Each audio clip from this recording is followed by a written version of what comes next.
Après les annonces d'Édouard Philippe hier, il sera donc plus facile pour les Français de se déplacer.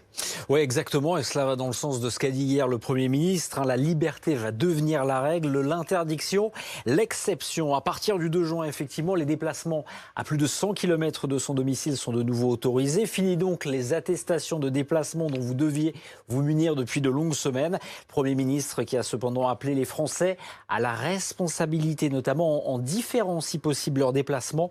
Enfin, pour les déplacements, vous le voyez, entre la métropole et les Outre-mer, il faut toujours une raison impérieuse pour voyager. À titre d'exemple, un problème de santé. La quatorzaine sera également appliquée à l'arrivée. Qu'en est-il des déplacements en Europe ?